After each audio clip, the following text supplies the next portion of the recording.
Мислам дека нас допрва не чека ескалација. Мислам дека и двете страни не се дојдени до врвот, до климаксот на тоа што можат да го направат.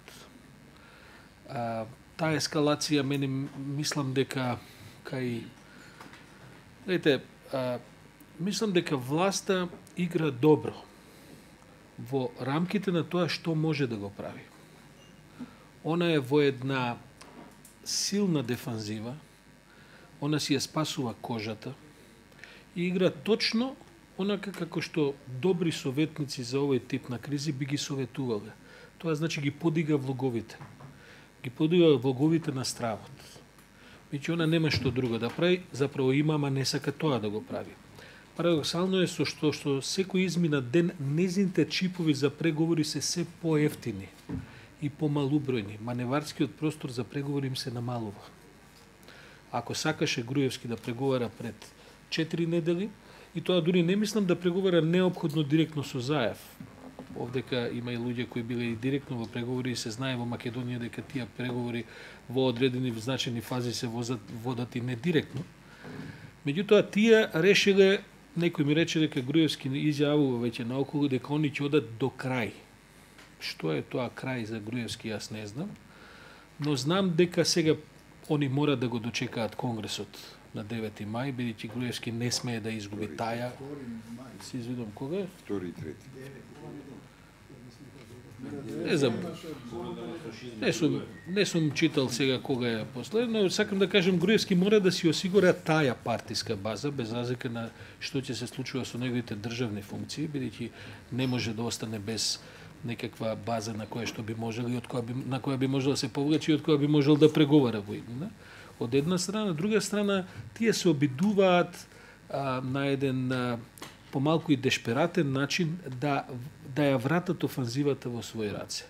И ова што се случува по гранични премини, овие вакви борци, онакви борци, полициски акции, кои што им се распаѓаат уште истото попладне кога ги прават и така натаму, бидејќи во принцип они се сега претранспарентни.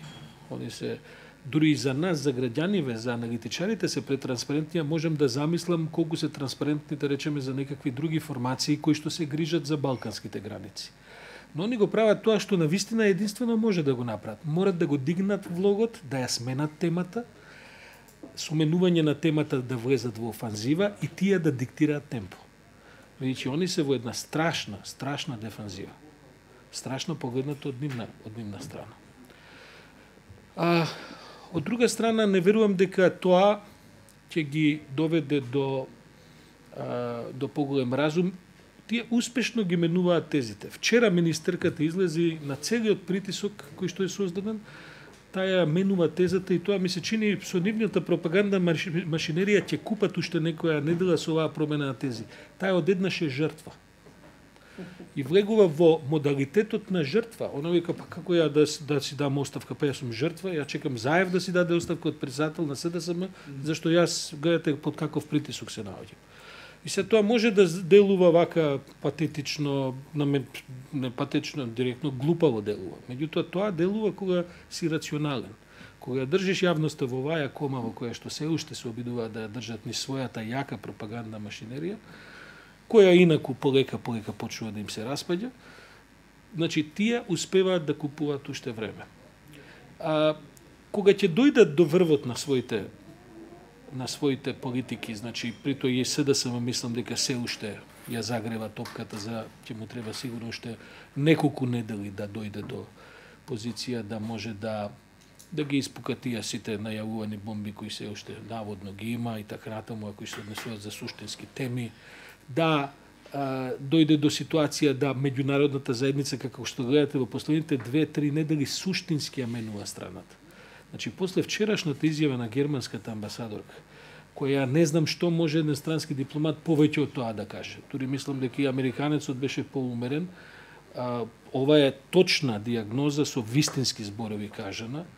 Пазите, сите тие до пред 3-4 недели овој професорот Фрчковски што говореше, они беа во суштина сојузници на владата. Разговара и предлага враќање во институции, диалогот да се води во парламентот и така натаму и така натаму.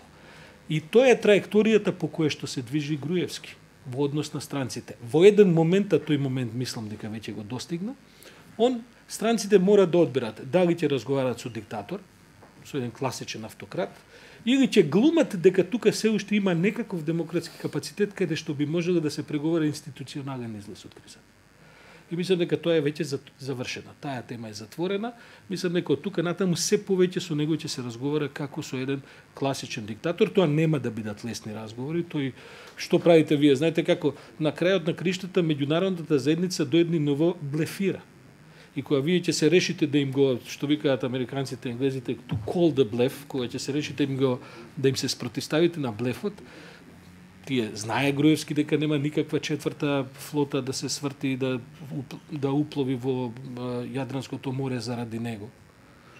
Но мислам дека на крајот со сите спротивставувања, со сите, како да ви кажем, тактики што ги прави, само го одлага решението, а му се ослабнува преговарачката позиција.